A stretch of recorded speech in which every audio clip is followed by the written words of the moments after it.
Lal is expert in an expert panel. Dr. Kudli is here. Dr. Rajendra Prasad, I don't find him here.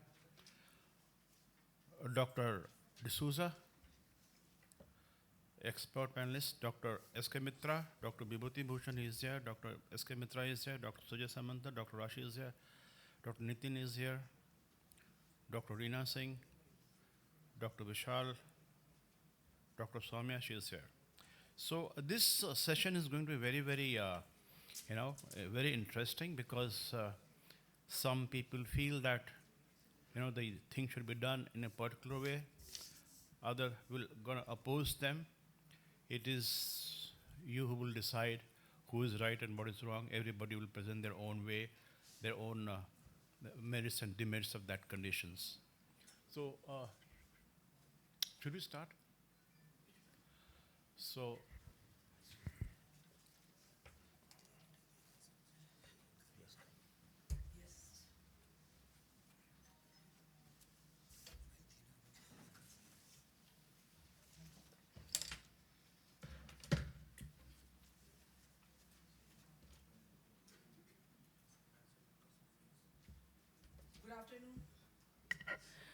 Good afternoon, everyone.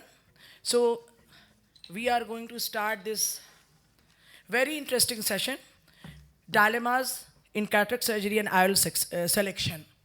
So, I am Dr. Bharti Kashyap. I am the chief instructor of this instruction course. In our day-to-day practice, we have very intriguing situations when selection of options in terms of technology or IOL is concerned. And this results in dilemma, which way to go. This IC will clear all the dilemmas and will show a clarity of which way to go. In this interesting session, we weigh the pros and cons of each technique and how to arrive on conclusion to choose the appropriate procedure depending upon the situation. The discussion will elaborate the merit and demerit of individual technologies, also taking into account costs involved and efficiency of the techniques. So, we have 5 topics, and first we will start with pseudo-exfoliation cataract. No, the first we will start with 50-year-old with clear lens wants spectacle independence. So we all know that this type of situation arises very frequently, and the first speaker is Dr. B.P. Kashyap. He is the director of Kashyap Memorial Eye Hospital, Ranchi, and a very prolific cataract and VR surgeon. He will be speaking for this clear lens extraction, and Dr. Vibhuti Bhushan will be speaking for presbyopic IPCL. Vibhuti Bhushan is practicing in Vishnu Netralaya and a cataract and VR surgeon. And we have, we have expert panel, and Dr. Krishna Prasad Kudlu, he has joined us, and Dr. Harbans Lal, he has become very busy, Dr. Sharon D'Souza, and Dr. Rajendra Prasad. So, each speaker has to stick to 6 minutes so that the panel discussion, the expert will share his expert opinion for 3 minutes, and your time starts with Dr. Kashyap. No. Start, because we are given 75 minutes, and each speaker has to stick to 6 minutes. Hi. 6 minutes kar dijiye. good evening to everybody. So I'll be talking about how to correct the myopia, my ways to, the clear lens extraction.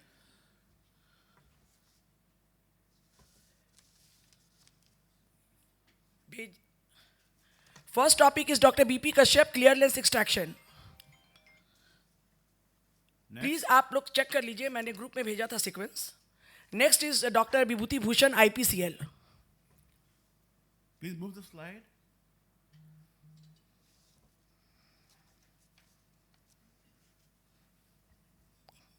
Dr. Sujay Samanta, please come. So You people can go this side. This Dr. method Sujay. is, the people call it CLE, that is clear lens extraction, is also known as RLE, that is refractive lens exchange. It is the removal of the non-cataracted lens, which may be, you may put the IOL or you may not put the IOL. So there are controversy about the LASIK and lens. Let's not talk about it because this is not a subject. That there are pros and cons of both of them. So, you do any surgery, let's say pterygium or glaucoma or cataract, there are some problems that occurs in the cornea. And if you do the surgery on the cornea, I don't know, you are making so much of abrasion on the cornea. The all structures of the eye has been tried, sclera and iris and everything they have tried, but I feel that the clear lens extraction is the best way. What happened to the slide? Is not moving.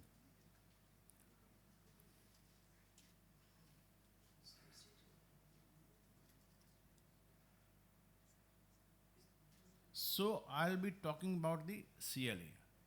Now, नहीं move करा यार, कुछ करो. Dr. Bharti, this is कोई साजिश है ये? Then what is happening? She is my wife. घर में भी लड़ती, यहाँ भी देखो. यार.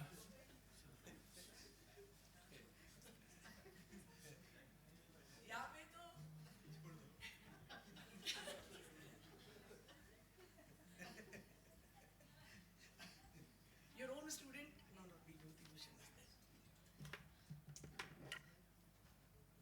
ए भाई अपना अपना सीक्वेंस देख लीजिए आगे. रेडी है, जैसा नाम आएगा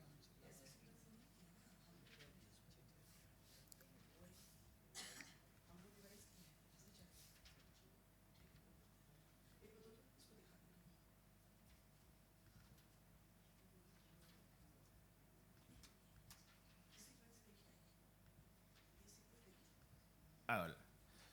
There's video that is going on, you see the lens is flipping. Even an uncomplicated case can have some complications like endothelial loss. Flip off is a major problem. And the number of holes in the IOL is increasing day by day. And loading the IOL is very, very important. If you damage the lens, you are in trouble. And that's why the companies, they're giving you one spare lens. So this is not without complication. That's why the company is giving you one more lens. Try that. Faking lens, you have to see the aqueous depth. It has to be more than 2.8. If it's less, you're gone. You can't do it. You have to have the measure the white to white measurement. And the manual is supposed to be the best. You can't depend on the machine. And cataract has to develop, especially in the cases of myopia. There are a lot of factors which can create cataract at a later date. That is because of deformity, because of the zonal problems, because of the vitreolysis, and there are retinal changes and they all accumulate and give rise to posterior subcapsular cataract. So at a later date, you'll have to go for another surgery if you put a phakic IOL. So this is how it's done. Then if there is a larger IOL, you will get glaucoma and cataract, and then of course there are unstable toric lenses if these lenses are smaller. And let me tell you, you do not have a correct IOL power calculation for IPCL, the phakic IOL.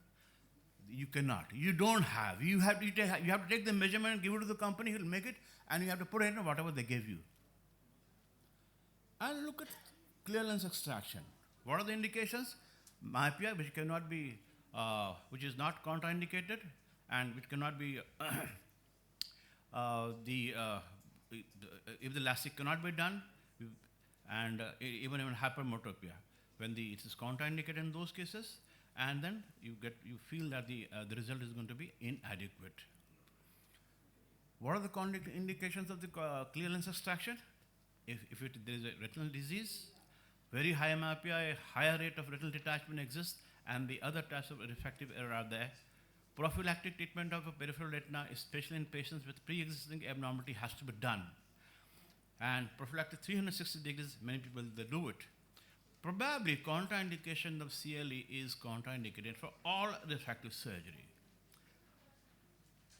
There is a high refractive error. The patient is not fit for corneal way of refractive surgery. I'll not be talking about the normal precautions that you take for the normal cataract surgery. You have to do a proper IOL power calculation. If the patient is hypermetropic, the patient is never happy with the contact lenses. The patient is never happy with the glasses. Somebody will give him +1, somebody will give him +2. So the patients, they are never happy with the LASIK, except if the patient is given a clear lens extraction. So these are the investigations that you do. That is refraction in the dilated and non-dilated people, retinoscopy and eye tracer refraction, OCT of the angle of the anterior chamber depth, clear cornea on slit lamp, specular microscopy for endothelial health, Shermer test, the membrane gland function test, intraocular pressure, soft stress-based optical biometry, fourth generation IOL calculation formula, apply your own SI and A constant if calculated. If there might be lens thickness, you have to calculate that. Check the toricity of the IOL and use the IOL that you are comfortable with. And final IOL power after image guided system that is we use very on. There will be some overlap. So there are the aberrations in the cornea and in the lens. So if the patient is high myopic and you have a lot of aberrations in the lens, you can go for a lens extraction. It's indicated. The other things like, the lid and lacrimal sac pathology and diabetes, you have to exclude all those things, and also the deep eye socket. The eye tracer refraction is very, very important. We do refraction by all means, even cycloplegic refraction is done, and refraction of the tracer refraction is also done. And you have to see too that the angle alpha and angle kappas are fine, so the lens is centered properly. The AIOS depth is important because if it's less than 2.8, you don't do it. So there's a dysfunctional lens index. Less is the number, more is the trouble. Is a normal eye, you will get approximately 7 to 8 DLI. Investigations, you have to do the pachymetry also, B scan for staphyloma and shallow RD. Indirect ophthalmoscopy with indentation is essential. Cover all the lattice by laser if they are not pigmented, and all suspicious areas should also be covered. Rule out the keratoconus by topography and aberrometry. Counseling is very important. If the patient is motivated that please do LASIK on me, you don't have to do the LASIK for them. If the patient is motivated, do the I want IPCL. You don't do IPCL for them because the patient is motivated. So this is a very wrong term. You have to counsel them and counsel them more aggressively if you feel that it should be done for him. And what I do is I do the retinal examination before the surgery and advise retinal examination immediately pre-operative surgery. I advise them for retinal examination at post-operative. Operation khatam ho gaya, retina janch every year. And at the time of discharge, I tell them retinal examination every year. So, look at the hypermetropia. The patients are not happy with the contact lenses, with the glasses, which are not happy with the corneal refractive surgery. They have got shallow AC and crowding the angle, and they're not with the phakic IOL. Glaucoma and endothelial damage are there kept for you. Under diet regulation, the curta is tight, central vitrectomy should be done in cases of hypermetropia, and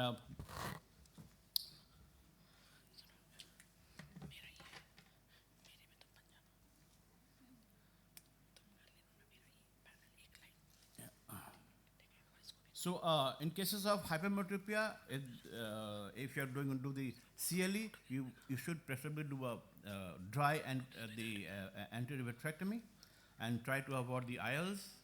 If it is toric IOLs, if it is toricity is more than 2.5, I always undercut it by 5% for the IOL in hypermetropia.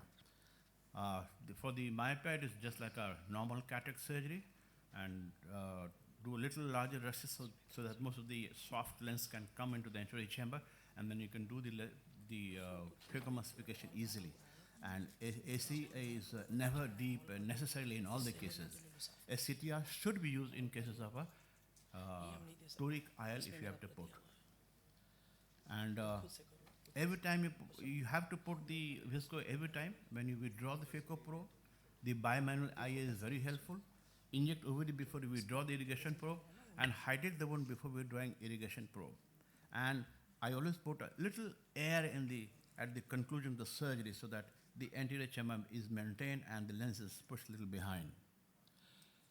Well, there could be intraocular lens dislocation, there could be hemorrhage, there could be capsular rupture or dialysis, malignant glaucoma, suprachoroidal hemorrhages, wound leak, retinal detachment.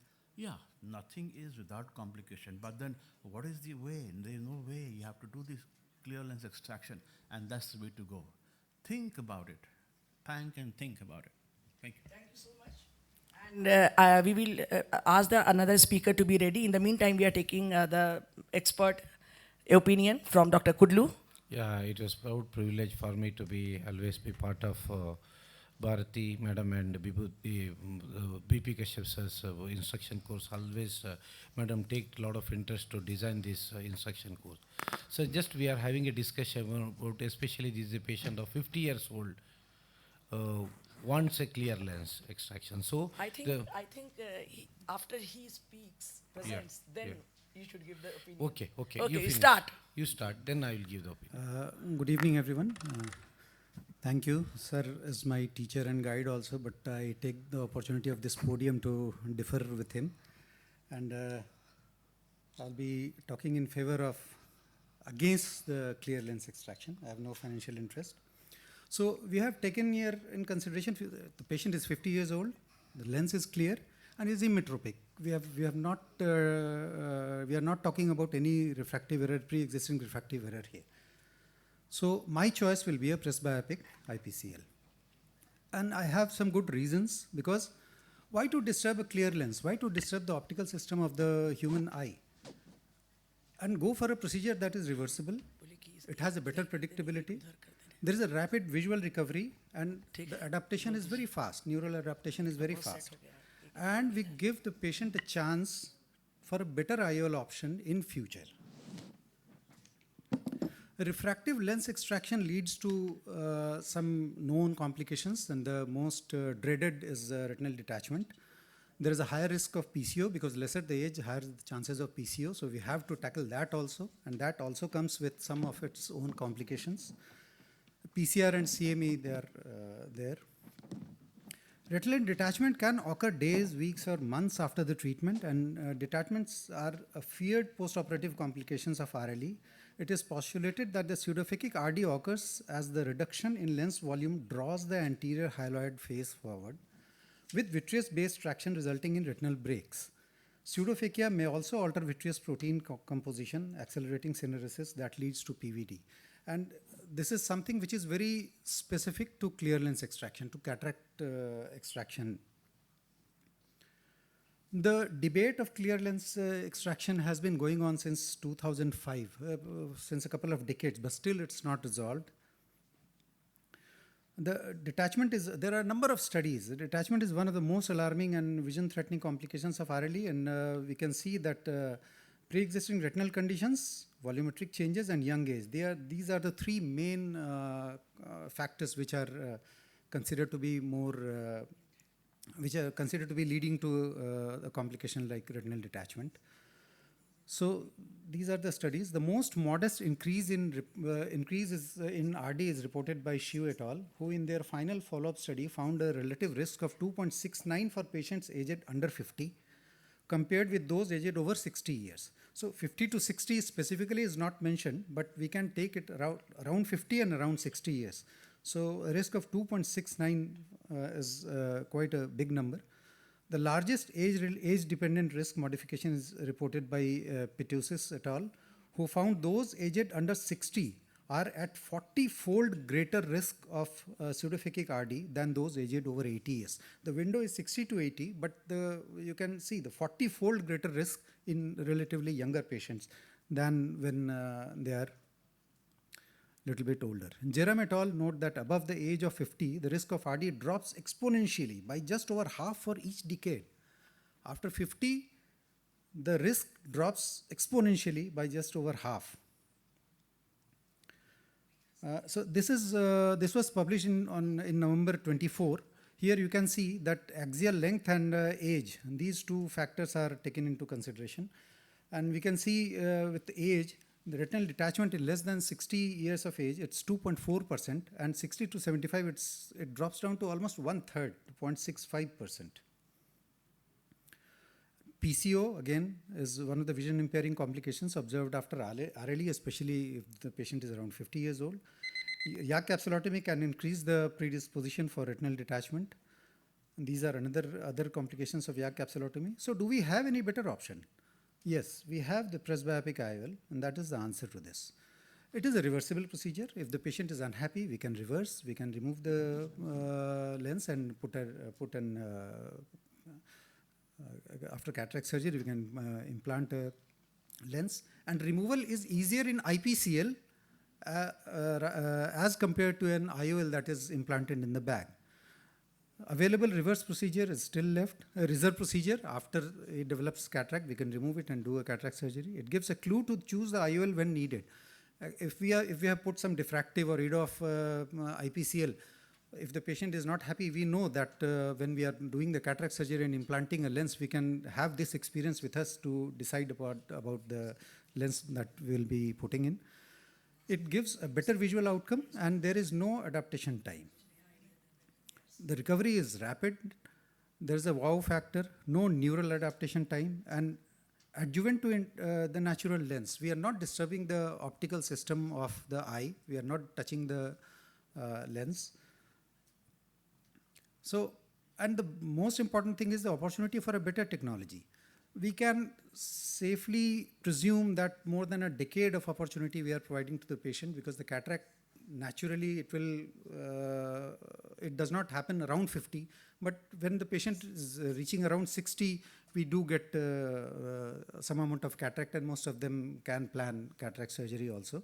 And the technology is evolving. We don't have a perfect multifocal, trifocal, or that lens. Every year we see that new lenses are coming up. So why deprive the patient of choosing a better lens 10 years down the line than providing him with a lens that is available now? We know that Restore we are not using Symphony. Many of the lenses we are not using.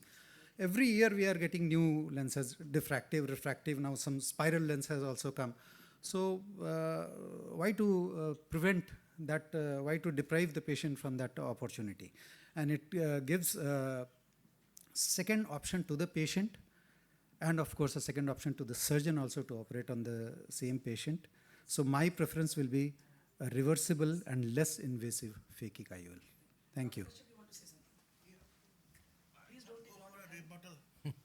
Patient has got nothing, right? You want to give him cataract? You want to give him glaucoma because the larger size of IPCL? Why, yeah? So I don't think you are justified. Sir, giving cataract is less dangerous than giving him, putting him at the risk of RD. RD, you are talking about RD. Let me tell you one thing. Whatever studies you have said, this old age study, and number one, number two, all the studies should be taken with a pinch of salt. Right? Yes. You are a retinal surgeon. If you don't miss a hole, the detachment will never occur. The detachment doesn't happen suddenly. There will be thinning, then there will be a hole, then the water will pass beyond that hole, then it will cause it. So you treat them, yeah? You treat them. So the younger patient, usually they don't have... Yeah, just one line. The younger patients around 50, we don't see PVD in most of them. There's no PVD. If the PVD is not there, that patient is always at a higher risk of developing RD if we are doing clear lens extraction. The reasons, because the volume is less, the anterior hyaloid surface, it comes forward. So we are putting him more at a risk. And we are not talking about the competence of the surgeon. We have taken into consideration that the cataract clearance extraction is also done by a competent surgeon, and presbyopic IOL is also being done by a competent surgeon. So there's no comparison in that. So taking into consideration. Yeah, well, thank you. I think I'll give my opinion, like 50 years old clear lens. I do agree both of them. Both of them are my friends also. That is first point. I agree with both of them. Again, 50 years old patient with a clear lens extraction, if there is no cataract, if the ACD is very deep, and all other parameters, all the investigation over, rather I prefer to do with the phakic lens, not phakic presbyopic lens. Rather I go with the phakic lens by doing the micromonovision in the other eye, because IPCL phakic lenses still yet to be proven. I had used around 10 to 12. The amount of glare and halos is quite much higher compared to if you do a non-dominant eye micromonovision. But again, now I'll talk what Sir spoke. 50 years old patient, suppose their ACD is almost like a 2.8, 2.9. That means as the year goes on, the ACD is becoming lower and lower. That time, still option is there according to the company protocol 2.8. Still, if they are having 2.9 also, I will not go with the phakic lens. Rather, I will go with the clear lens extraction. Because now, if you see, of course, I do agree with that year and year, new lenses are coming. But still, I think if you see the last 6 months, most of the company people are going towards the good EDOF lenses where there is no rings in that lenses. Provided if you, of course, in spite of treating retinal, the patient might be having a holes with lattice degeneration. In spite of you do the barrage laser, still the incident of RD will be there. That's everybody understood. But still, in such cases, touch and go ACD situation, no cataract. Still, I think clear lens will have a more value than more suitable than the phakic lens. But if the ACD is 3.6, if the ACD is 3.8, that means as the age grows for another 10-12 years, it may not come down up to 2.8 or 3.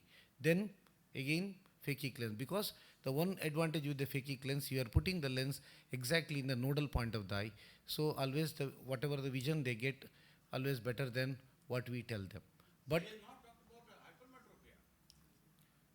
I think the condition is immetropic. That is what is presumed in this.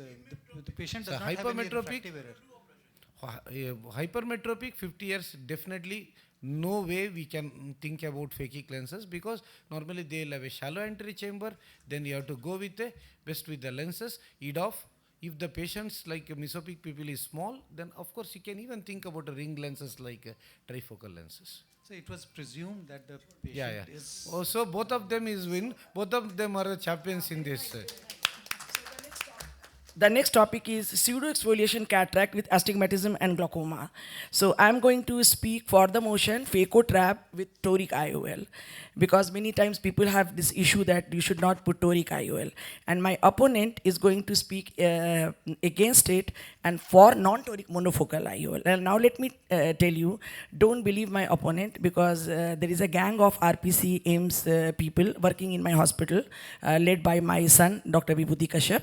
And they are extremely intelligent spy gang, and they spy others' presentations. They steal other people's presentation. They take out point and then they make their points. So they have stolen my points, and suddenly my secretary told that your presentation has been copied and sent to Vibhuti sir and Soumya madam. So Soumya is from RP Center, and currently she is practicing VR and cataract in Kashyap Memorial Eye Hospital. So don't believe that.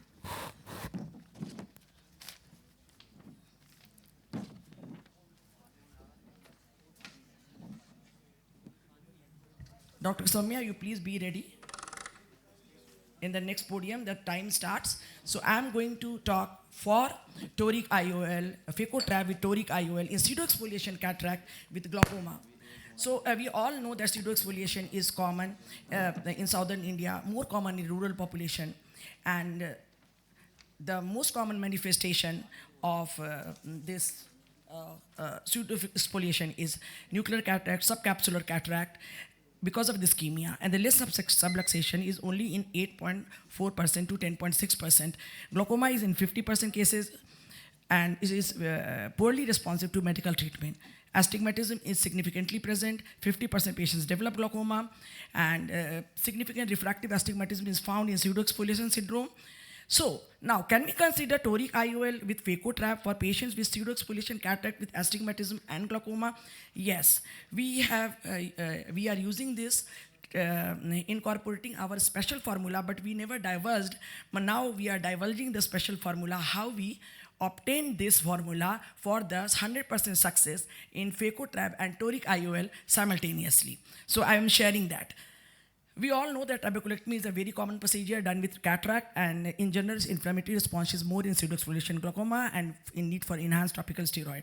So there are some considerations, pre-op considerations. We all know that only in 8 to 10% cases, the jonular laxity is there. First, pre-op evaluation of jonular weakness is very important. So if there is a shallow ACD in supine position, ACD depends. A very important point is gap between iris and anterior lens capsule when you do slit lamp examination. And poorly dilating pupil is never and always an indicator of jonular laxity. So there are some per-operative considerations also, like there should be good akinesia, rexis should be 5.5 at least, there should be complete dissection. And we know that when we start initiating the rexis, the wrinkling of the capsule tells us that there is a jonular weakness. So sometimes we use CTR, but no evidence to say all eyes with pseudoexfoliation require CTR. So the point is, if there is a progressive weakness of jonules, yes, in many cases it may subluxate or dislocate. But whether monofocal IOL or toric IOL, then why deprive the patient from toric IOL and its advantage?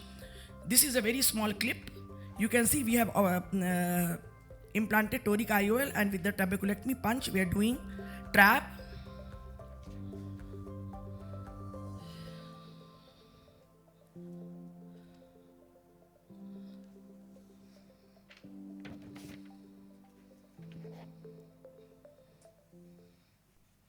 So this is the 6-year follow-up.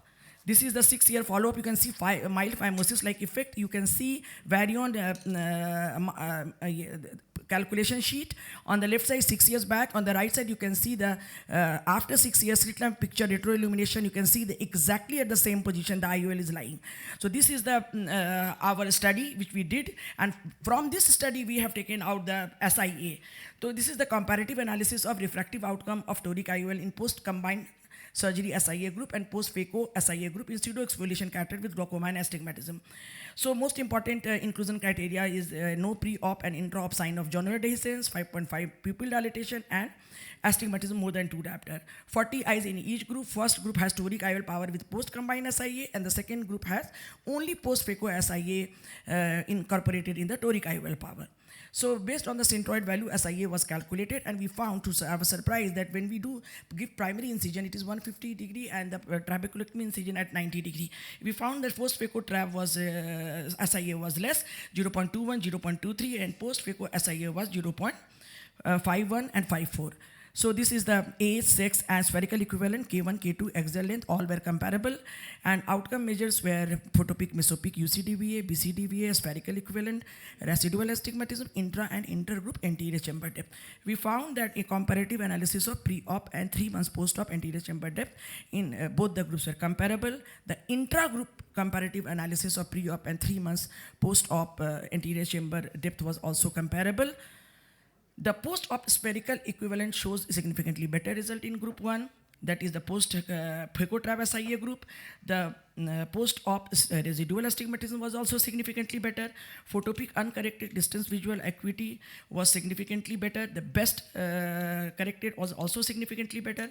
Mesopic uncorrected distance visual acuity and best corrected distance visual acuity both were significantly better in group 1, that is phaco trab with SIA calculated group of toric IOL implantation. Now, this is the thing which was known.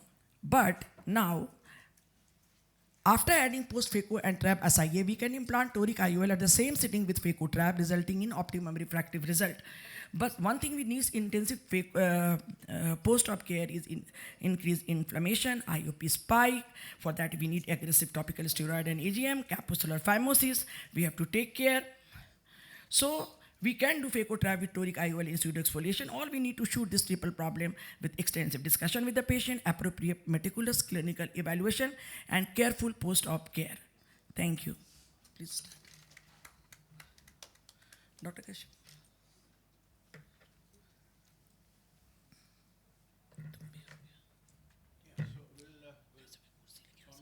You can present your paper and then we'll discuss together. Good evening, everyone. I'll be talking about phaco trab with non-toric monofocal IOL.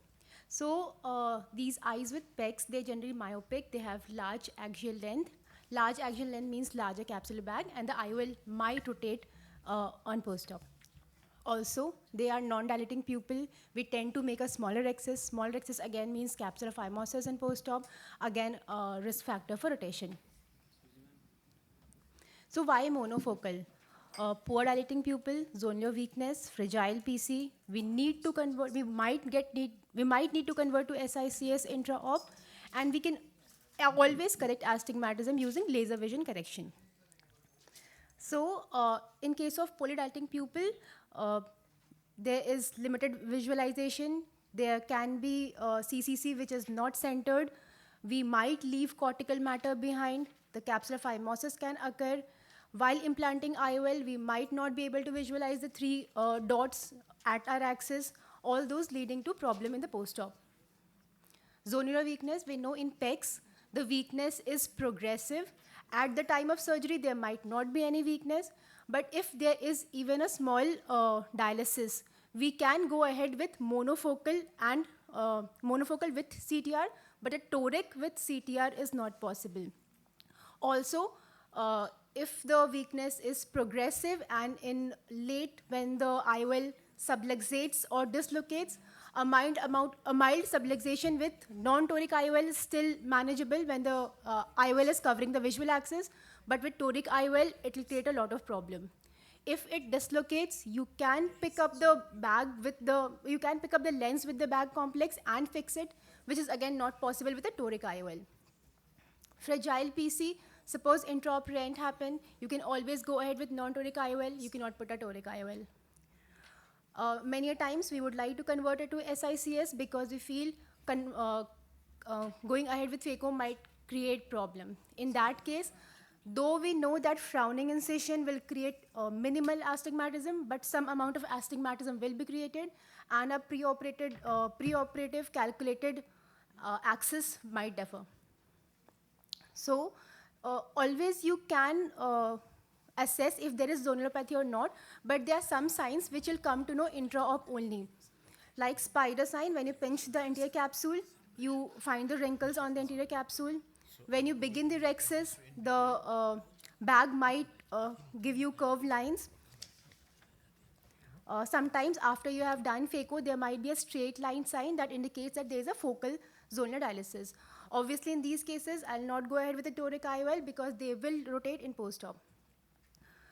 Again, emphasizing that PEX is a progressive zonular weakness. Many a times we see 15 years, 20 years down the line, the IOL bag complex goes into the vitreous cavity. In that case, you can go ahead with pars plana vitrectomy, and the same lens with the bag complex can be fixed. You need not explant the lens, but if it's a toric IOL, the lens has to be explanted. Another point is you can always go ahead with a flax in PEX, which will be an easy surgery, but then in case of a non-dilating pupil, the flax fails. Now, if I do a phaco trab, I'll never go with a toric IOL because I can calculate my SIA in case of a plain phaco where it's a robotic surgery, my 2.2 is fixed, everything is fixed. But trab, it's different for different individuals. You have a very narrow window, a low IOP is a problem, a high IOP is a problem. So you have to decide intraop, how many sutures, what sutures, tight sutures. So I cannot calculate a SIA in case of trab. So tight sutures, excessive cautery, sclerotomy, all creates astigmatism. It's also said, in case of post-trab cases, when the IOP is low and AC is shallow, the IOL tends to rotate. In case of overfiltering bleb, again, I'll not prefer a toric IOL. Post-trab, we advise our patients for bleb massage so that the channel keep filtering. I'll not advise a toric IOL.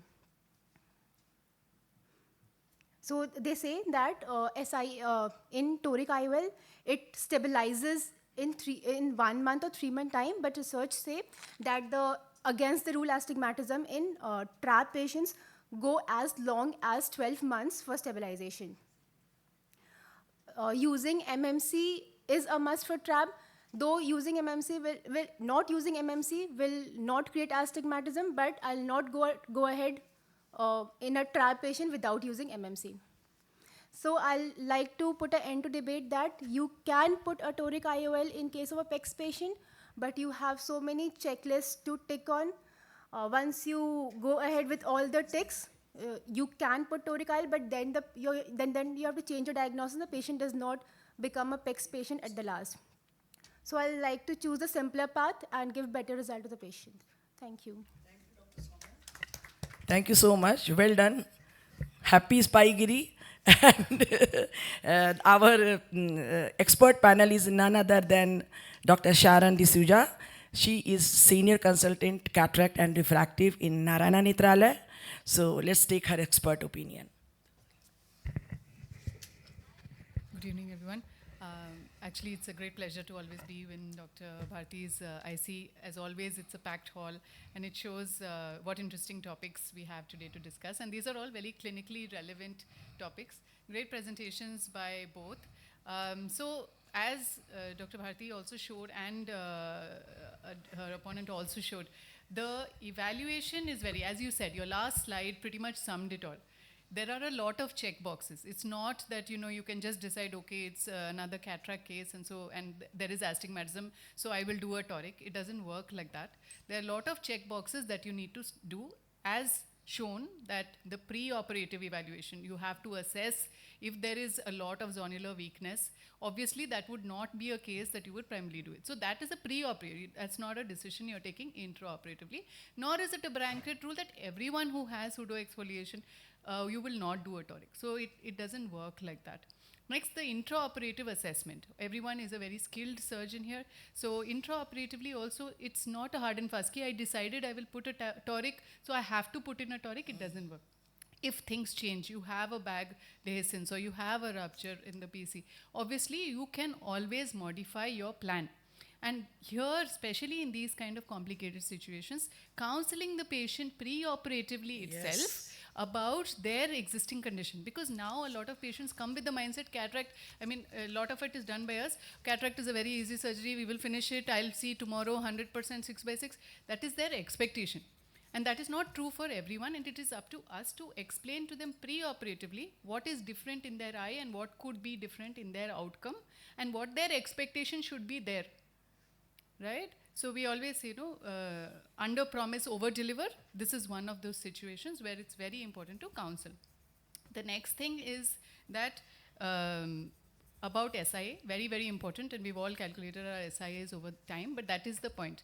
These surgeries, when you are wanting to put a toric IOL in a complicated eye, it is obviously someone who has done it for many years. You are sure of your SIA, you are sure of your outcomes, or at least in most cases, and then you are making the decision to do. One slide which you put, the simplest route. The simplest route need not always be the best route. We are looking at what is the best outcome for a patient, and that outcome is channelized or customized to that patient. It is not necessary for 100% patients. Some patient may not want a toric IOL. They may be okay saying, "Nahi, do what you think is safest in your hand," right? So that there are multiple decisions that we take based on each patient. There's never a right or wrong. We are always, there's so many decisions to make. But that checklist slide is what sums it up. Be very, very careful on each of those checks. Thank you so much for the expert opinion. And our third topic is RGP contact lens, this keratoconus with cataract. This is a very, very relevant and topic. And and the first speaker is RGP contact lens with monofocal IOL, Dr. Reena Singh. She is also again an ex-RPC AIMS cornea surgeon, and she's practicing in Sharp Eye Foundation. And the opponent is Dr. Vishal Kumar, again RPC AIMS trained cornea surgeon. He's going for toric IOL. So आप किधर set किए हैं madam का? रीना इधर. And विशाल आप इधर बैठ जाइए, देख लीजिए. You have to look about. The first he will speak. You can sit here and watch what she says. Am I going first or? Yes, you. Okay. Let's start. They're from the same unit, one senior, one junior. Hello, Dr. Vishal. I'm Dr. Reena. Good evening, one and all. I'm Dr. Reena Singh. Today I'm going to talk about refractive rehabilitation of keratoconus with cataract with the help of monofocal IOL and RGP contact lenses. So coming to the short introduction, before any surgery in keratoconus, the stage and stability of keratoconus should be assessed. Surgical intervention may cause progression, as it has already been studied. There are multiple sources of error, so the precise determination of IOL power is very imperative in keratoconus cases, and to improve the refractive outcome, the IOLs can be combined with various other procedures. Why toric IOLs are unpredictable and challenging in keratoconus cases? There are various myometric challenges that we can face in keratoconus cases that include refractive index error, because keratoconus has altered ratio of anterior and posterior corneal curvature. So standard refractive index of 1.3375 is erroneous in these cases. Instrument error can happen because of pupillary offset that is there in the keratoconus, and as the radius of curvature reduces, effect of K error increases. There is very difficult formula error can happen in these cases because of inaccurate ELP estimation due to steep cornea, higher axial length and deep anterior chamber depth. There is also irregular tear film, so make it more difficult to identify the reliable and repeatable K values in these cases. Why RGP contact lenses in these difficult cases? Coming how RGP contact lenses work. So these lenses acts as a refractive rehabilitation. As we all know, refractive error and aberration in keratoconus is not always fixed or regular. It can be mixed, irregular or high in quantity. RGP has advantage over IOLs that it acts as a pseudo-regular cornea by acting together with tear film lens and compensate for irregularity of the corneal surface, as you can see here in the schematic diagram. Available in multiple options and design, and wide range of corneal irregularity can be covered with these. These are various examples of RGP contact lenses options available for extreme cases of toric changes in keratoconus cases.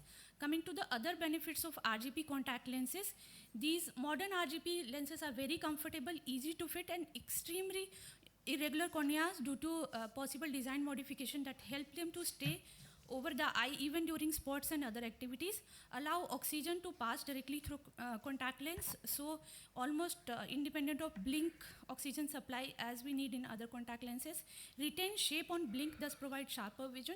Large coverage and choices are available in newer modifications of RGP lenses.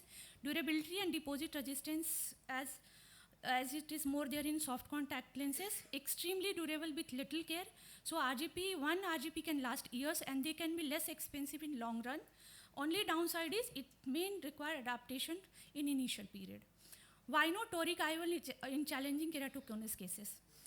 So for any toric IOL calculation, we need prerequisite like detection of abnormal corneal shape, evaluation of corneal cylinder, evaluation of irregular astigmatism, and evaluation of corneal spherical aberration, which is very difficult in keratoconus cases as there is very high chances of irregular astigmatism in keratoconus cases.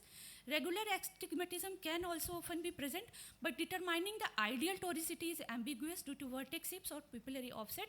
Stability of astigmatism is also a problem in these cases. Keratoconus measurement conventional method are not reliable because of change of refractive index, and posterior corneal astigmatism is neglected in these cases. So newer modalities can give a better analysis of refractive index and anterior posterior cornea, but they are not more realistic. But they are realistic in a sense of calculating the keratometric true value, but they are not very useful for us because it will deviate from normal sagittal K values, which is used in conventional formulas. So is TCRP or ERP is an answer? Not exactly in advanced keratoconus cases. These are not actually the answer of difficulties. Pupillary offset is another difficulty in biometric calculation, and it is both there in X and Y axis. Mean arithmetic value of TCRP increases as the pupillary vertex distance increases. Leave aside the axis change, even the magnitude changes itself will cause huge surprise in IOL power, especially if IOL is toric. So axial length measurement is also a challenge in these cases. So IR formula also has limitation in keratoconus cases because most of the formula has been developed for normal eyes, and there are various biometric changes are there in keratoconus. Still there is no clear consensus or agreement to which IOL formula to be used, and larger studies are required, especially for toric IOLs.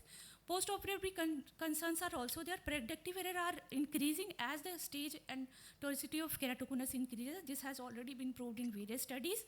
Post-operative concern also include the disease progression, and IOL rotational stability is also very less as the keratoconus advances. So coming to the conclusion, I'm not totally denying toric IOL, but toric IOL can be an option in only very early stage 1 or mild cases, but concern that cannot be compromised on the name of one-time surgical solution is biometric challenges and questionable stability of both disease and IOL rotational stability. RGP lenses here has advantage.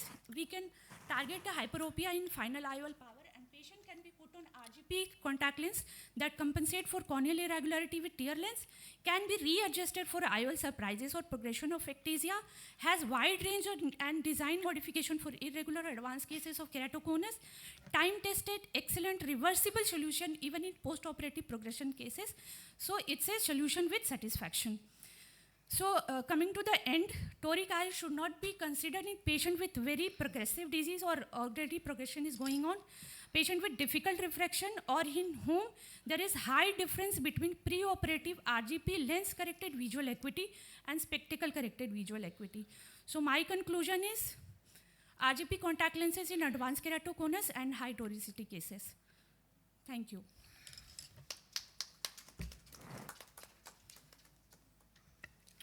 Good evening, everyone. I am going to talk about the use of toric IOL in keratoconus with cataract patients.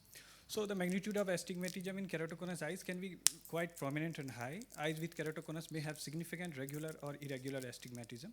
So toric IOLs are beneficial in those eyes with high preoperative regular corneal astigmatism. And assessment of progression of the disease is very important before we consider for a toric IOL. So there are various case series available in the literature. I am showing 2 case series with maximum number of eyes. So the first one is by Erika Fernandez Munoz et al. It was a retrospective case series. They took 54 eyes with keratoconus with cataract, and they showed that toric IOL showed good predictability in mild to moderate and stable keratoconus, in which K value was less than 55. And the second study was by Kamia et al. It was a prospective case series. They included 90 eyes with mild keratoconus. They also concluded that toric IOL implantation effectively reduced refractive astigmatism without significant induction of corneal higher order aberration. So toric IOLs have been widely used for stable keratoconus, showing documented improvement in uncorrected distance visual acuity, corrected distance visual acuity, reduced spherical equivalent, and decreased preoperative cylinders. Patient with mild irregular astigmatism that improves with refraction and has topographic and refractive stability for a minimum of 1 year before planning surgery can be considered for toric IOL implantation. Advanced keratoconus are not a suitable case for toric IOL because of their significant irregular corneal astigmatism present in these eyes. Also, keratoconus patients may have sometimes axial length more than 25 and wide to wide more than 12.5. In these patients, we should consider a CTR so that IOL does not rotate post-operatively. So this is the treatment algorithm in keratoconus patient with cataract by Nicholas et al. This showed that patient having history of good CDVA and manifest axis equal to topographic axial, these patient can be go for cataract surgery with toric IOL implantation. Now coming to the debate over RGP versus toric IOL. Cost is one of the important factor. As we know, India is still a developing country. High cost of these RGP lenses can be a very important factor in considering this RGP lenses, as most of the lenses cost around 20 to 30 years, and they may be suitable for use only for 2 to 3 years. So most of the patient coming from the rural background, they may having dust allergy and everything. Maintenance of RGP lenses is also very challenging in these patients. And also one important thing, these contact lenses are not covered by the insurance company, so it will also lead to an economic burden on these patients. So using contact lens is also not free of side effects. Side effects of using contact lens such as concretions, blepharotosis, allergy with contact lens preservative and solutions, allergic conjunctivitis, superior limbic keratoconjunctivitis, giant papillary conjunctivitis, and infections. These are the most important side effects of using contact lens. So RGP versus toric, most of the patients of keratoconus had some form of allergy going in their eyes. Some studies show that almost 50% of cases of keratoconus in India are associated with VKC. These patients are extremely and highly intolerable to RGP contact lenses. So this is the one of the more important study, CLEC study. This study showed that 53% of patients of keratoconus have some form of allergy and have history of some form of atopy. This study also showed that there is 62% increase in an eye's risk of scarring if that eye wears a rigid contact lens compared to those eyes that did not wear rigid contact lenses. Nowadays, customized toric lenses are also available. They can correct astigmatism up to 10 to 12 diopter. Reddy et al. Showed significant reduction in the cylinder by using customized toric IOLs in 4 keratoconus eyes. This is the small video showing customized toric IOL.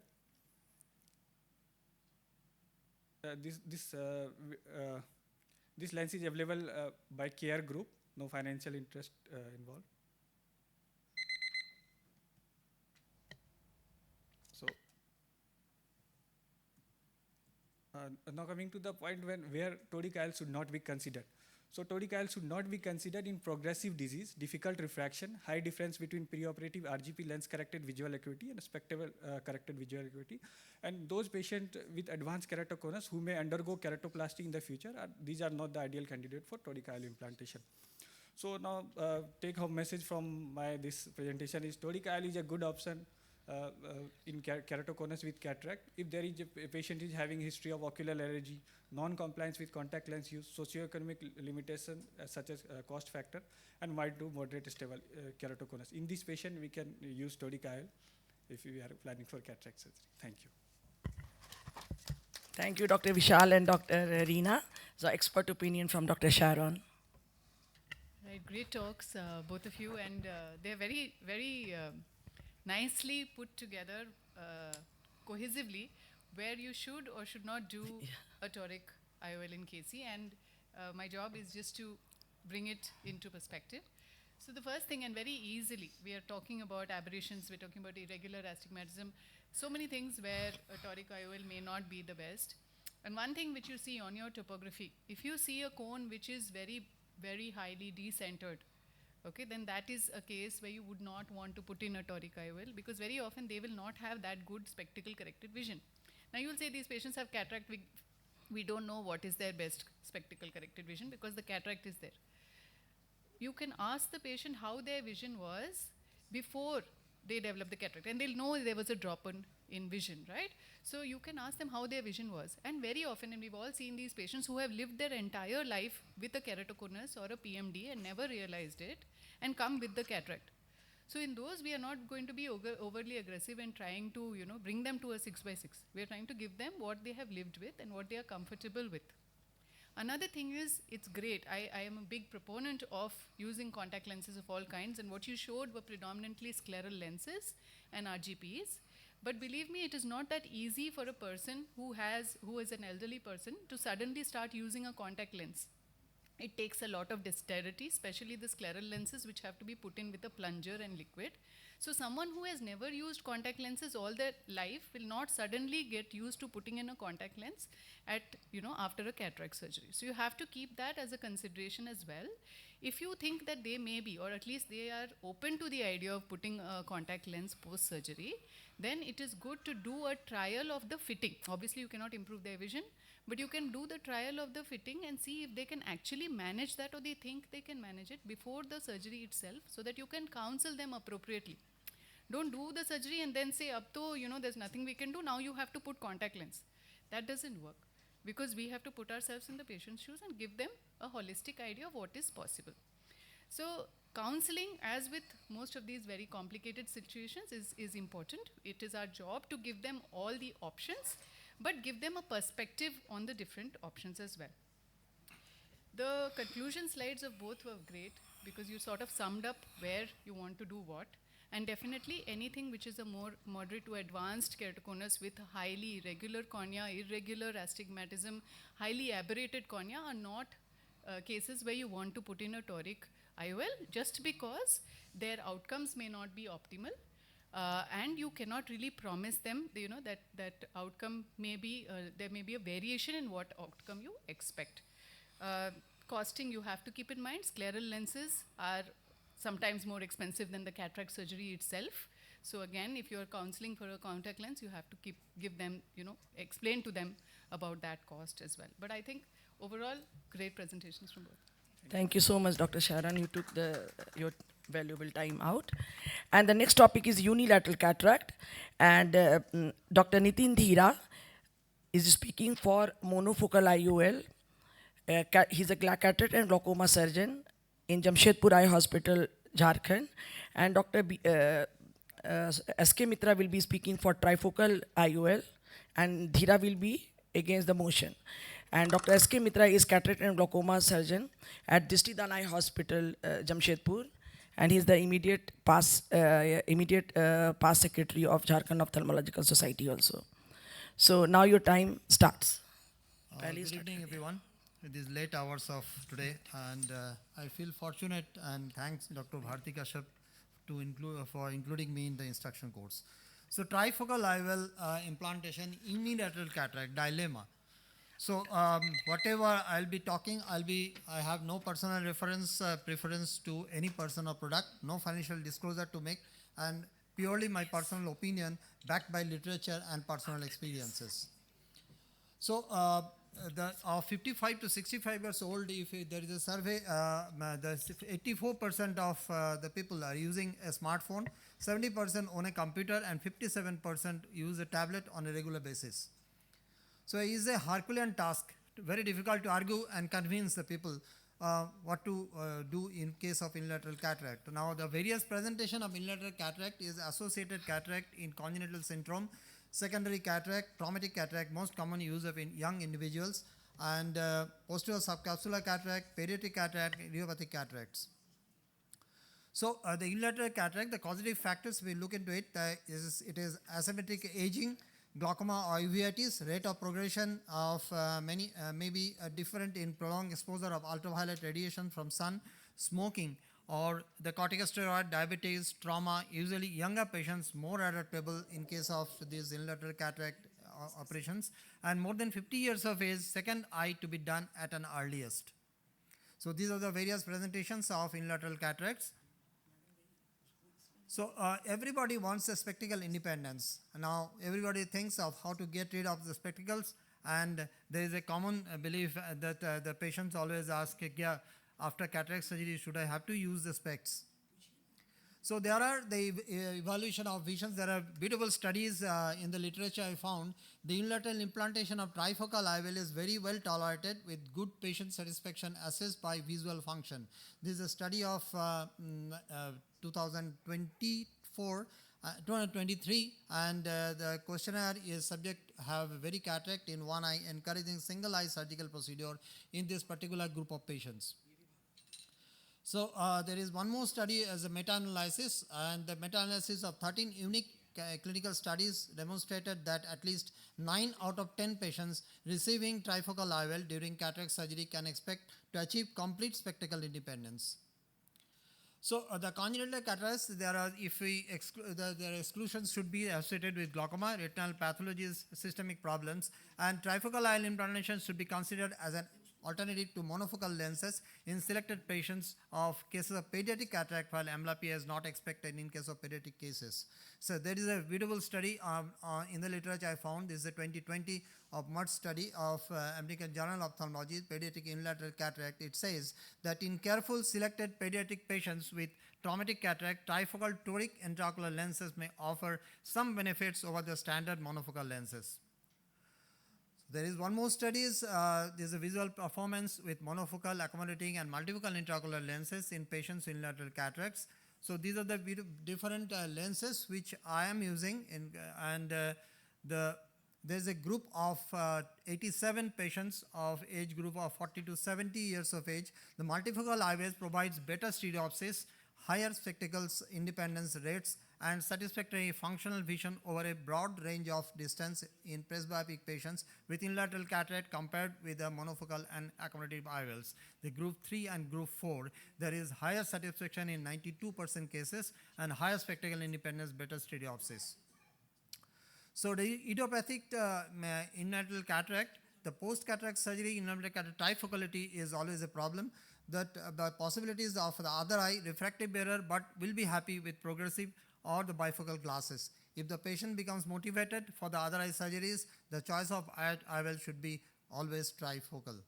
So there is the blend of ADOF with trifocal now. The technologies has come into the market. There you can see the 3 picks in this tri-plus ADOF high balanced contract in comparison to traditional trifocal. The MTF picks are almost equal in different foci. So the ADOF trifocal has already launched. The asymmetrical stereopsis is there in the market for at least 1 year or so. The asymmetric stretching of the super Gaussian profile, you can see the Gaussian profiles here. There is no actually the optimized contrast and clarity in different light conditions should be tailored to wearer visual needs, and undulation on the surface reduces the halo and glare drastically compared to the traditional trifocals. So the light distributions in case of the mesopic, photopic, and scotopic conditions, you can see the result of fine tuning because the Gaussian surface, then minimal losses and optical light distributions. The hybrid IOL technology has also in this in the field, it is always been launched, and there is ADOF IOL being incorporated to the multifocal technology, and it is there is with the technology that corrects chromatic aberration to optimize contrast vision, and this is people independent design. So the continuous vision across the range empowers patients to see at their ideal distances. IOL with combined ADOF and multifocal technologies delivers in the zone continuous vision from 33 centimeters to distances. So I must conclude.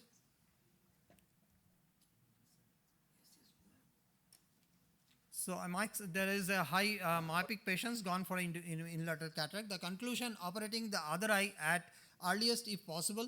Patients wanting for refractive lens exchange, light adjustable lenses, the spiral lens. The Galaxy has already come into market to minimize the dysphotopsia. Unilateral implantation of trifocal IOL in patients with unilateral cataract could provide a good distance, intermediate and near vision with good patient satisfaction. Thank you. So we had the best skill, best technology, best setup, best machine, best option of IOL, high expectation of the patients, but why to compromise? Now, thank you so much. Now, against the motion is Dr. Nitin Dhira speaking for monofocal against trifocal. Hi, good evening. So, we all know that since the time inception, way back, man has learned to argue and discuss. The debate has always been regarded as a hallmark of human intellect.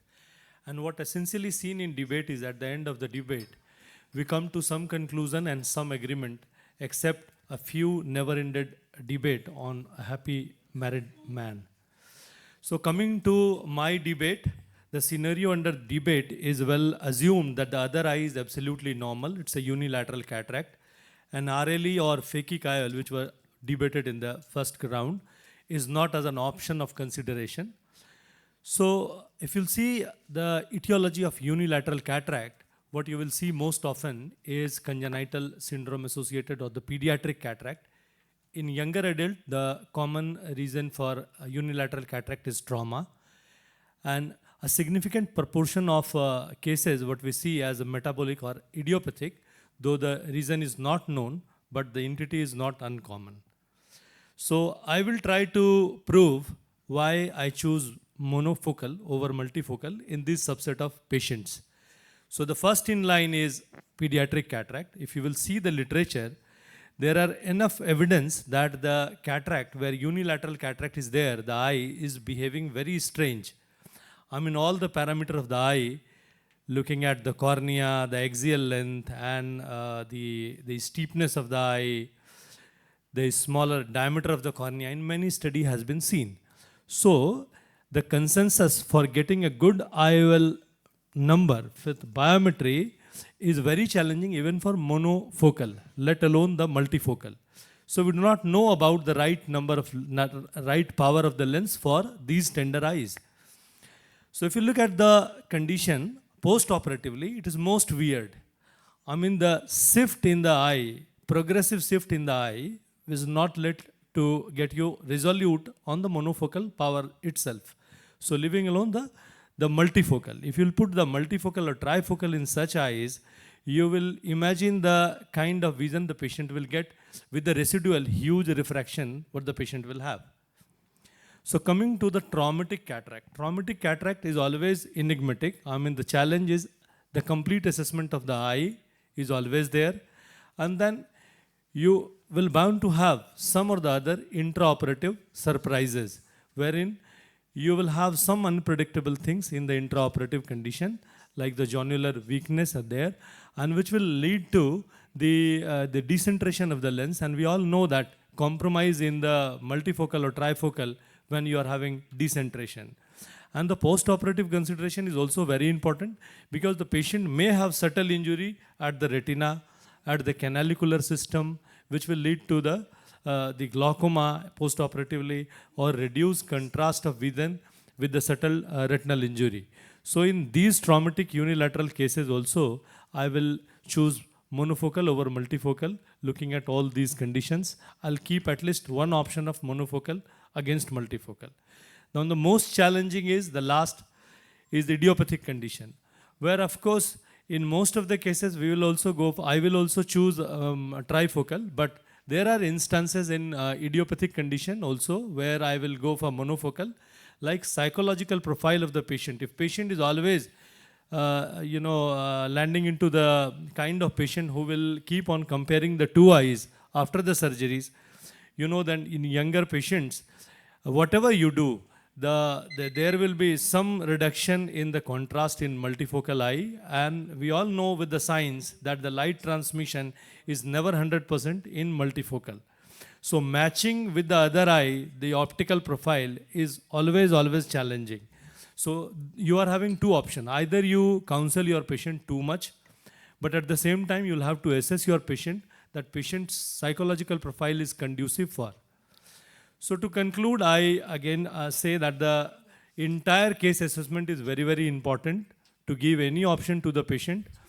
We need to assess not only eye but also the psychological profile, the long-term implication of the eye when you are considering a particular subset of the eye where unilateral cataract is there is very important.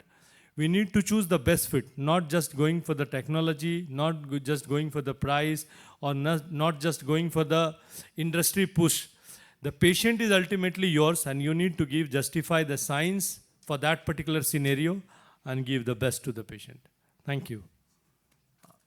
I'll just add one line that you should rise in the occasion. You should go for the technologies which has come in the market.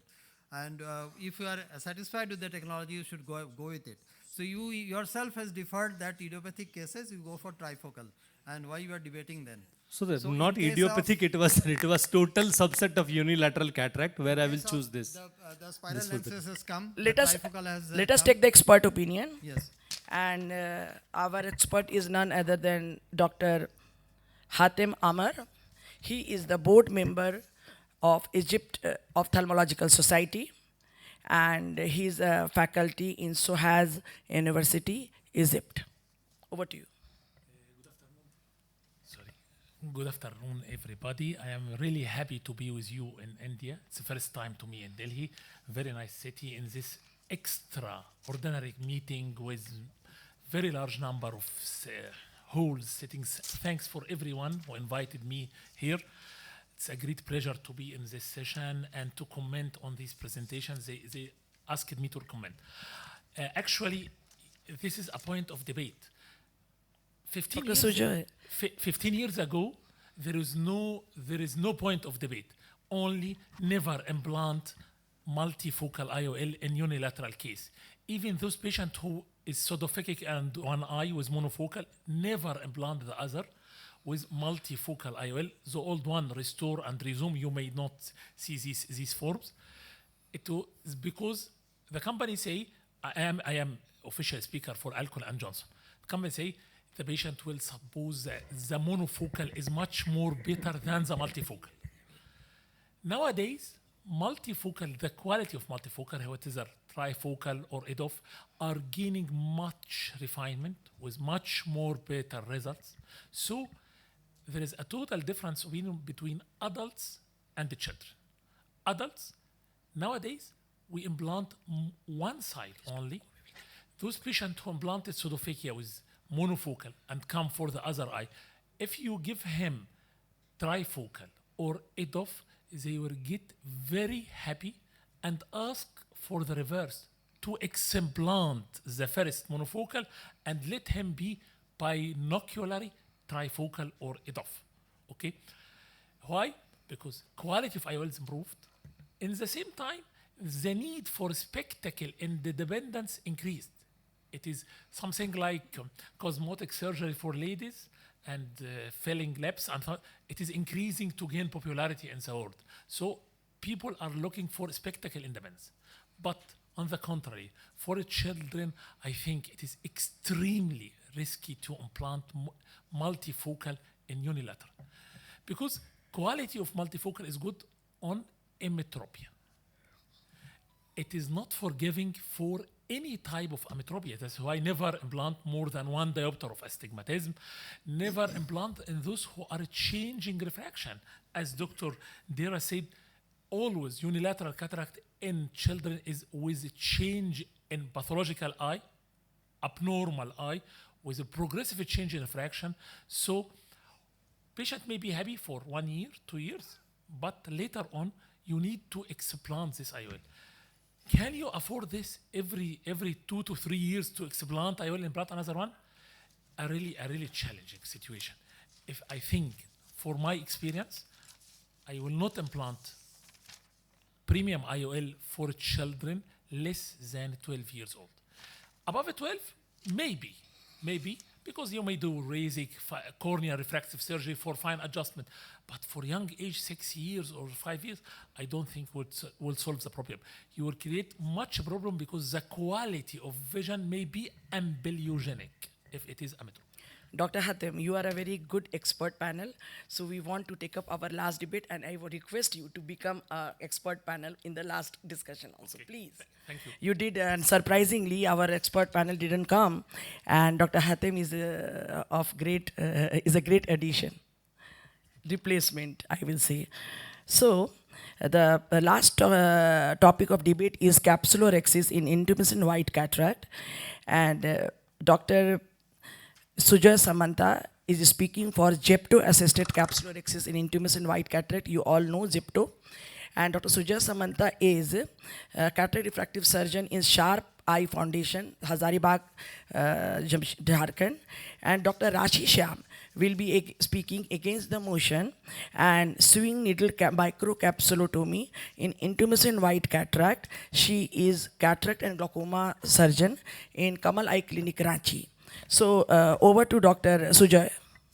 Thank you, ma'am, and good evening.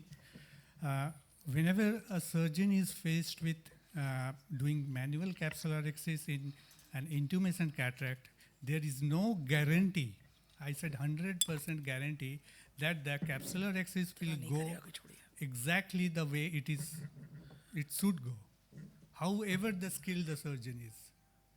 Well, most of the time, we get over the tide, but it is not always. Why it is so?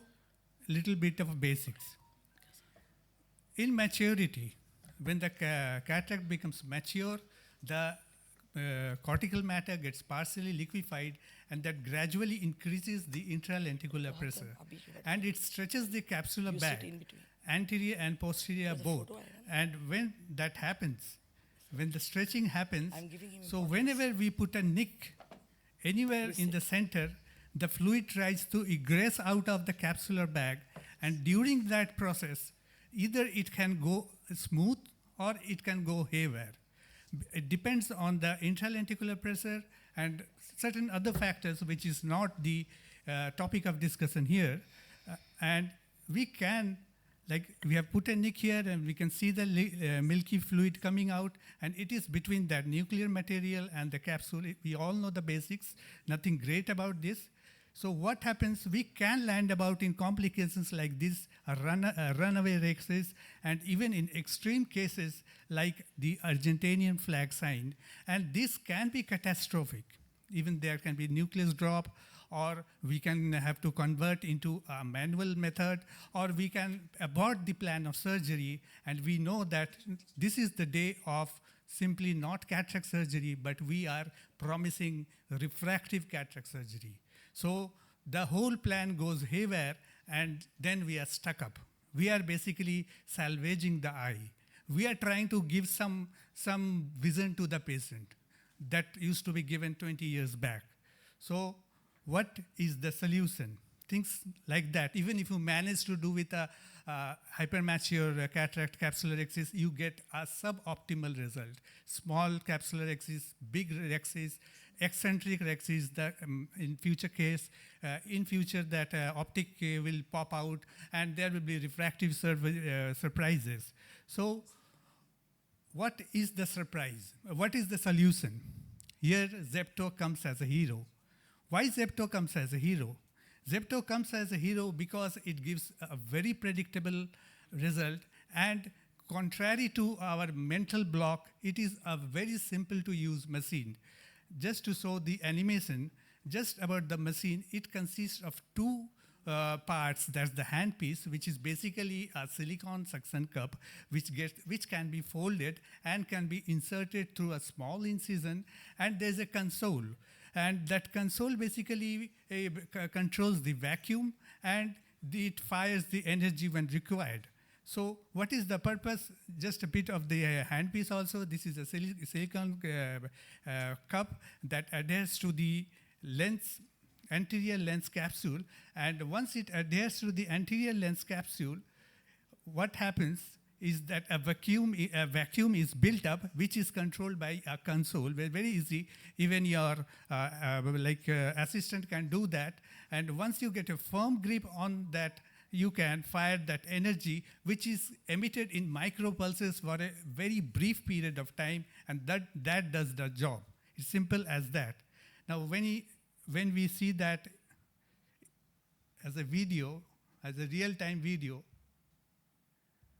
this is how the handpiece is inserted. Once inserted, it is unfolded. The the suction cup is unfolded. It is apposed over the anterior capsule, gently apposed. The Purkinje image is taken as a reference point. The centering is done, and once the surgeon is confident about the placement, a vacuum is created, which is guided by the console.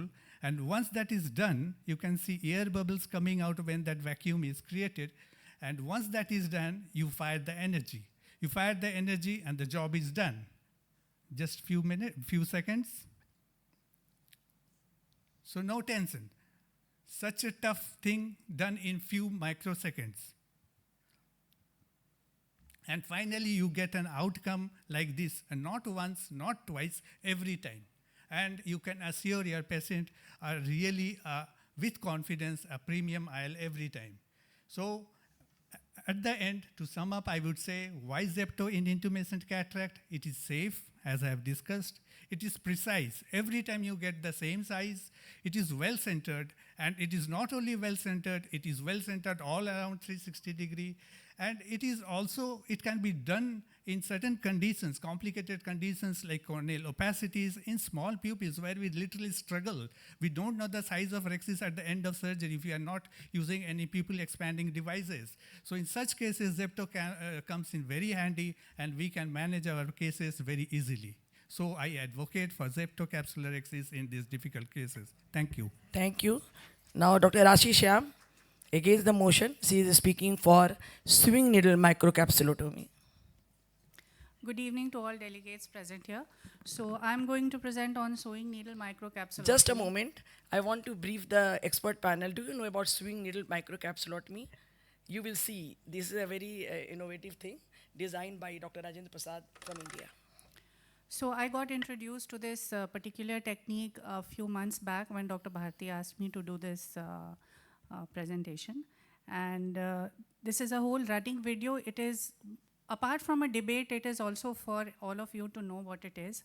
So we all know Argentinian flag sign. For the non-football lovers, it is the appearance of a runoff when you have a blue-white-blue alternating band. Now, I believe for a mature cataract, good rexis is the rate-limiting step. Once you have a bad rexis, the whole surgery goes haywire. So what normally happens is we use a cystitome, which is a 26-gauge needle, which we make ourselves, and use it through a side port. The problem with this is that we get a linear cut. Now, when a linear cut is there, and there is an intralentricular raised IOP of the lens, the rexis just runs off because the centripetal forces act on the corners of that nick. So small needle aspiration technique is one thing to avoid it, but every time we use a sharp needle with a pointed tip, which has an irregular configuration, then the nick that it makes is like this. It's a triangle, a star, a linear cut, or a quadrilateral. This is the cystitome. Now what Dr. Rajendra Prasad did was he fashioned a cystitome which was round bodied but with a small puncture like a sewing needle. And the rounded pointed tip was so small that it makes a small round opening on the anterior capsule as opposed to a linear cut by any of the other cystitomes. So now what happens is, when we puncture the anterior capsule, it is so small that it allows for the intralenticular pressure to be released because the milky cortical fluid comes out. And then after that, the intralenticular pressure is balanced by the centrifugal forces and the centripetal forces. There is no question of that tearing anymore. So what then happens is, all we have to do is go in with the capsule rhexis forceps, a Utrata or a Haldipurkar, as the case may be, and fashion a very controlled rhexis of the size that we want. I want to emphasize that since I have learned this technique, I have done 32 cases of mature cataract, and each and every time I have been able to do a really good rhexis. The few points that need to be taken care of is, you need trypan blue staining every time. Make a side port. Since the AC is already shallow, I would not recommend making the main port first. Now, after the puncture has been made, we can see the milky cortex coming out. You can wash it so that you know exactly where the puncture is. So in this video, we can see the puncture in the center. Then you can hold it with the rhexis forceps. No further nicks are required to lift the rhexis edge. If you hold that and start tearing, you can complete the rhexis of the size that you want. Now this becomes very, very advantageous when you have an intumescent cataract because the AC is shallow. The capsule now does not have any tense pressure on it, and especially during maneuvers, like in this case, this was floppy iris. The moment we started putting OVD and washing out the trypan blue, the rhexis, the pupillary dilatation started to fall. Still, since we had a very controlled rhexis, we were able to fashion a rhexis of our choice and size very, very easily. So what I want to emphasize is, Zepto-assisted technology is good for institutes where you have a lot of instrumentation, but for all beginning phacosurgeons who don't have that kind of a setup, this is one technique where not much of extra equipment is required. It is conducive to the level of dexterity that you have as a phacosurgeon. All low socioeconomic group people can afford it because you are using a cystitome which is very affordable. If you don't have it, you can use Sinsky, you can use Mohan Rajan chopper. All of these work, and you can complete a rhexis every time. Every time. I have done it myself. There is no rhexis runoff in any case.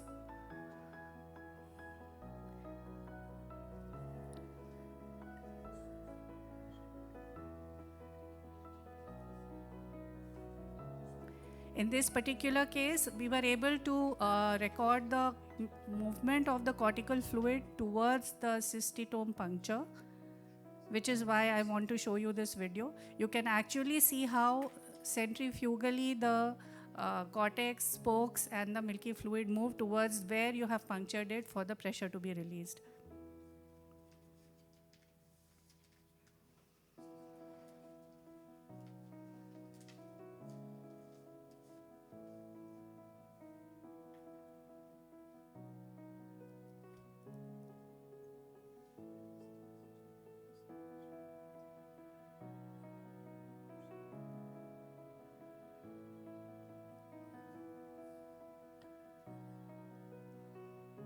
This was a case we did in topical anesthesia, and it's a wonderful, wonderful technique, and I think all of us should adopt it if we are not planning to invest in a Zepto, especially because Zepto, which Dr. Sujay did not say, every disposable probe causes 16,000, I think. There is loss of vacuum, which is a problem, and if the intumescent cataracts has a shallow AC, it is not so easy to introduce it and set it onto the lens surface. Thank you so much. But if we are advocating a package of 1 to 1.25 lakh lens package, the patient can seriously invest in a more foolproof 15K disposable set. No, this is foolproof. This is foolproof. That is my experience. I have tried this. Once in a while, what happened with me, like in mid-periphery, I got stuck and it started running out. That was just one case. No, if the capsule is not healthy, like it has fibrosis or it has some other problem, maybe. But if in any surgeon's hand who is doing regularly a good rhexis on a normal cataract, will not have a problem doing this with the Most of the time. But All the time. he's a high volume cataract All the surgeon. time. All the time. And does more than 20, 30 cases per day. So now expert opinion by Dr. Amar Hatem. Again, I'm really happy and impressed by the two presentations. When there is a real problem without definitive solutions, there are always different techniques, different machines trying to solve the problem. Once we got a single perfect machine, we will never make this discussion. 10 years ago, when film to cataract started, flags, Yes. they insist that the best thing is the capsulexis. With time, we discovered that micro extensions occur even with film to cataract. Yes. So test of time is important. Both are not tested against time. But Zepto looks simple, repeatable, but expensive.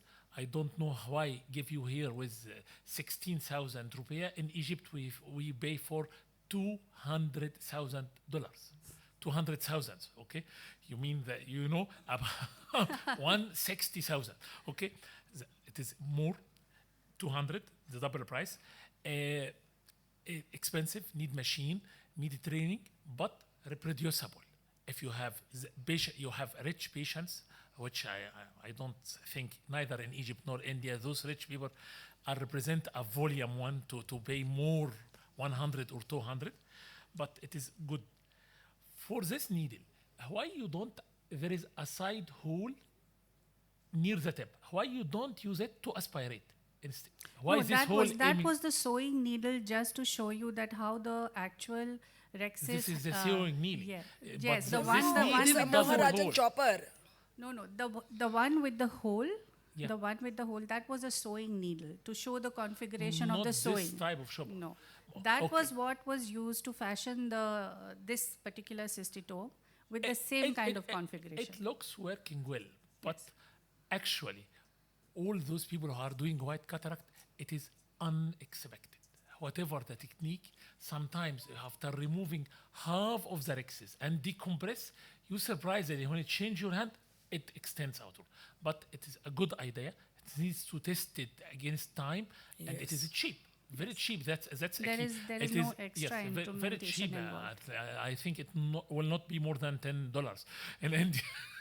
So Like he said, we should see the micro extensions. Previously, we were not aware that femtorexis does have some micro extensions. And yes, and this may be having that, but with we have the test of time. We have to give it to the test of time. So, thank you everyone. And with this, we complete the IC. And Amar Hatam, I request everyone to please remain here. We will have a group photo, and this Egyptian doctor who is so famous there is his mentor is Dr. David Chang. We should listen to his talk, Cataract in uveitic patient, right? So please Thank you so welcome much. Dr. Amar Hatem.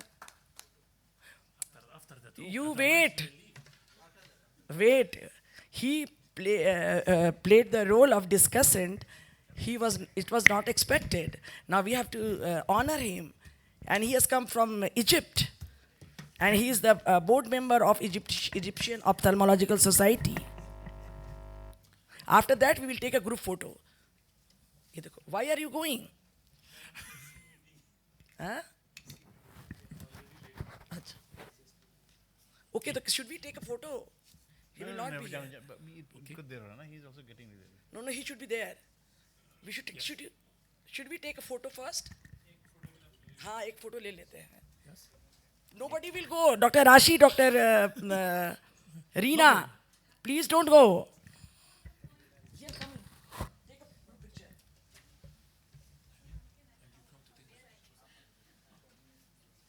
You played a very good role. Thank you. Yes, I'll be in this course with me.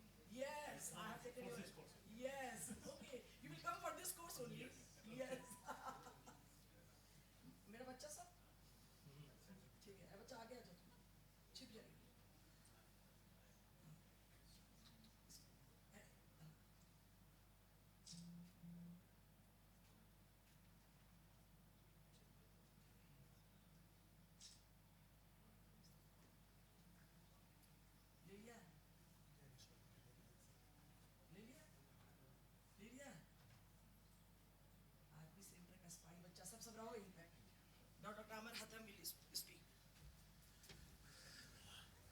Good afternoon, everybody. Sorry for holding you late until now, but management of cataract with uveitis. Dr. Reena, Dr. Rashi, please stay.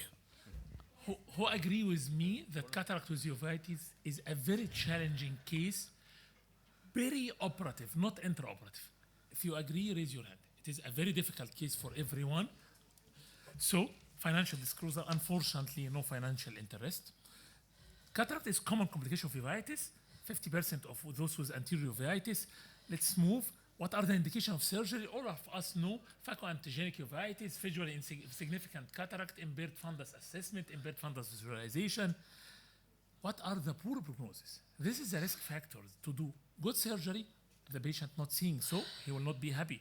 Macular edema, ischemia, atrophy, hole or scars, retinal ischemia, optic atrophy, glaucoma. When to do the surgery? No activity for at least 3 months. Okay, Bassett disease, inactivity for at least 6 months. Okay, you must weight the balance against amblyopia in case of pediatric children. What are the investigations? Do all investigations you know, but ultrasonic by microscopy is of utmost importance here too, especially in case of relative hypotony. If there is atrophied ciliary body, so there is high risk of hypotony. If cyclitic membranes are causing traction on the ciliary body, you must do vitrectomy, trimming of the ciliary membrane, and then silicone IOL injection, otherwise atrophy will occur post-operative. So, counseling the patient. You must take long time. Counseling of the patient may take much more time than the operation itself, because the risk of more complicated, more prolonged surgery, significant inflammation post-operative, delayed visual recovery, compliance with immunosuppressive, frequent follow-up visits, loss of accommodation, which IOL type, implant or not. Sometimes you can't implant.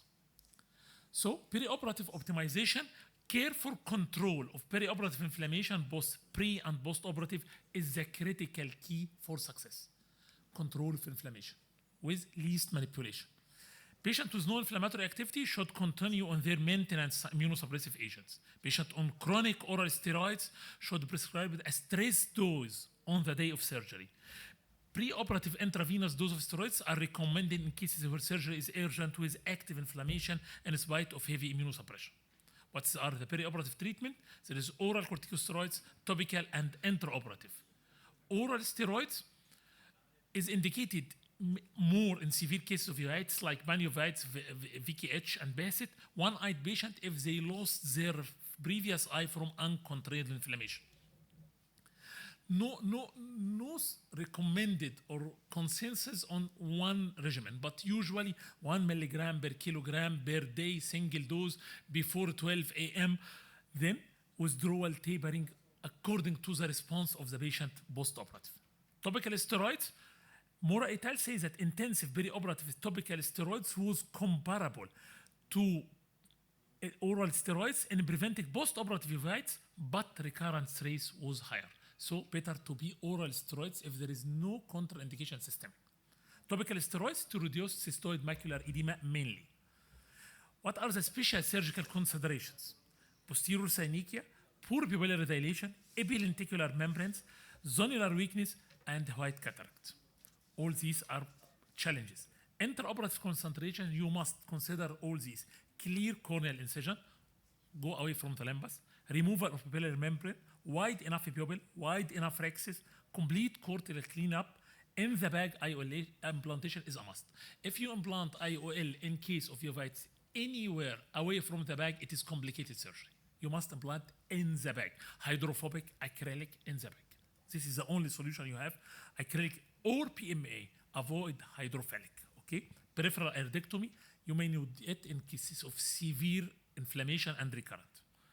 How to remove epipupillary membrane?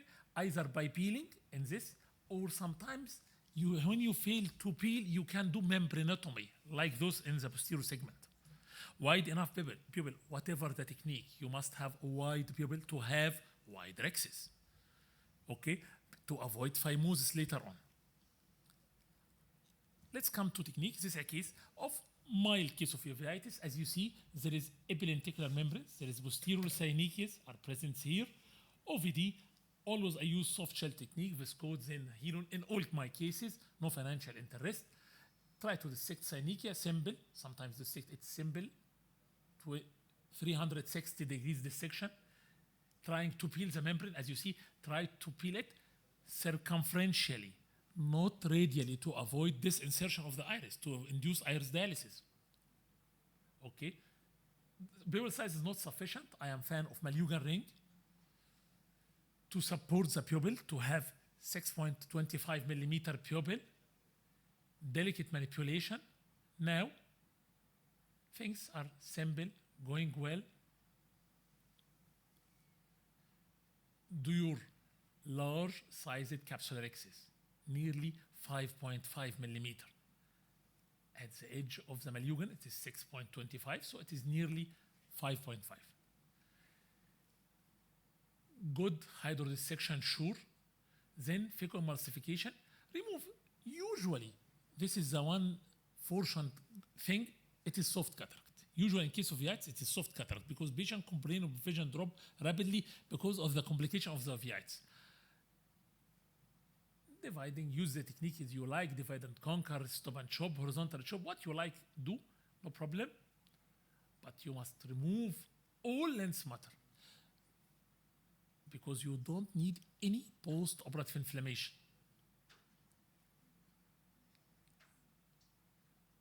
Take your time.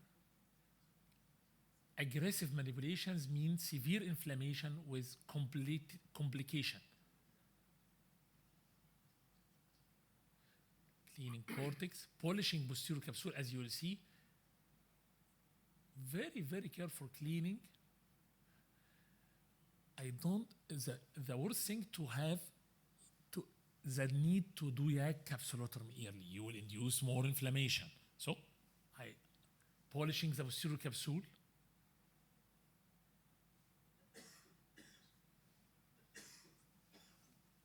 I prefer to polish. Then implantation of the IOL in the bag. I routinely implant hydrophobic, hydrophilic IOL. Then this insertion of the Malugan ring in the reverse manner, as you see.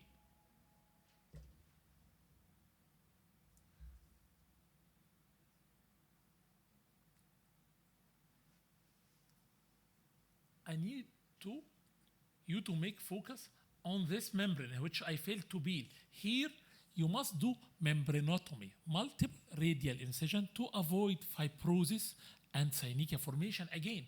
So you can do multiple radial incisions. I don't see clear. These multiple radial incision. In this condition, you solve the problem without compromising the iris itself to induce iris dialysis.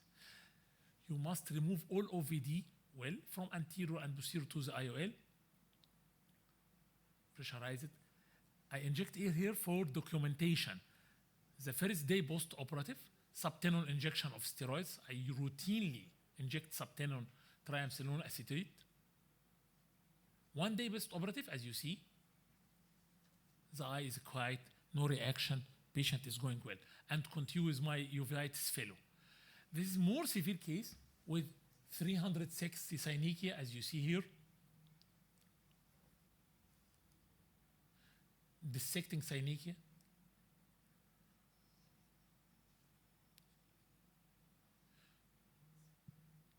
Take your time. Don't hurry in cases of uveitis. Trying to peel, as you see, peeling the membrane. I'm peeling it circumferentially, not radially, please. After peeling the membrane, OVD, pupil not dilate, so I decided to implant Malugan ring.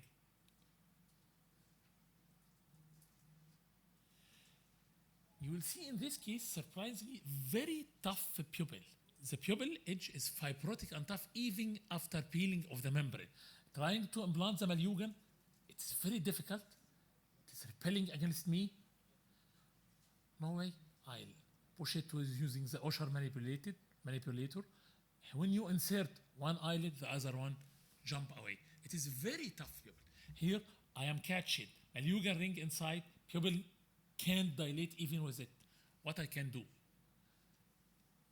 I change the strategy to remove the Malugan ring.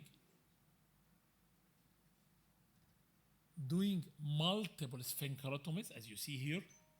I rarely do it in case of uveitis to avoid the trauma of the iris. But here, no solution. Sometimes you're faced with a difficult, tough situations like this, multiple radial incision. And as you see, the size of the pupil after multiple incision will be sufficient to do routine cataract surgery, not those of uveitis, which I don't need any narrowing of the pupil intraoperative. I think most of you can do capsulorhexis and finish soft case like this of cataract if without uveitis through this size pupil. It's very nice one. It is about 4 millimeter.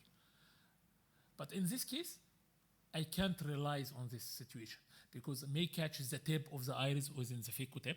The iris have a suicidal tendency as you need. I need to have a large capsulorhexis to avoid phimosis. I need to clean the cortex, so I insert a new maluga ring to support, as you see, the pupil.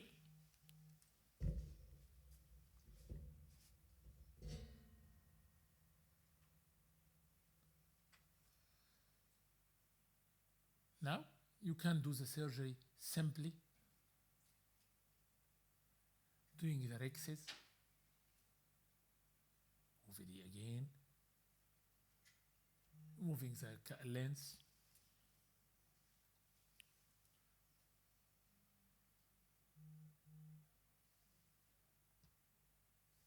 cleaning the cortex,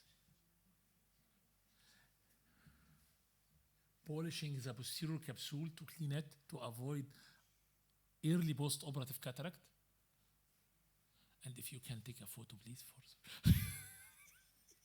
thank you. I am not looking for you.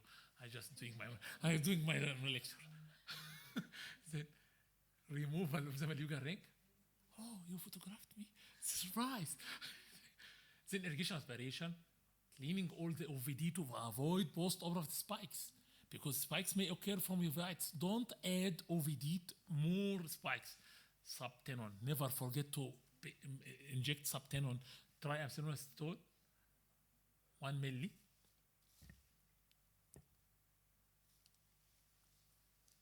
Intraoperative steroids, you have intraoperative triamcinolone, as you see here. Injection of 4 milligram give good, effective, perioperative control of inflammation like systemic steroids. Intravitreal dexamethasone implant like Ozurdex, you can do it, especially those with case of pre-operative cystoid macular edema. You can implant it pre-operative. It helps in the reducing the inflammation post-operative. Subtenon steroids, it is very effective. It is as effective as 4 weeks of post-operative oral prednisolone acetate. It's very effective, very simple technique, very cheap. So, take-home message: delicate surgical maneuvers plus well-controlled perioperative, pre-intra and post-operative inflammation will induce a happy, successful, excellent results in cataract with uveitis. All of you are invited for the Egyptian Ophthalmological Society in next May 7 to 9 in Cairo, Egypt. All of you are welcome, and thank you. Thank you so much. We really got benefited by this talk. Thank you so much. Thank you. So are we going to meet in Asia Pacific with you? What? Asia Pacific conference about in Hong Kong. It's a great honor for me to be with you. Okay. Yes. I accepted your invitation. Okay, so if we send any session there, then you will come. Okay, that's a great honor for me. Thank you, everyone. So can we Sorry for being late. again with Mrs. Sujay Samantha, she's here, and she has come all the way with her husband. Please come. Thank you. I need photos. You. Hatem, I need with you the photo. please come. Can all of you come? हाँ सब लोग आ जाओ. Mrs. Sujay Samantha, please come. She is wife of Dr. Sujay, and she has come all the way. अरे सुजय किधर है?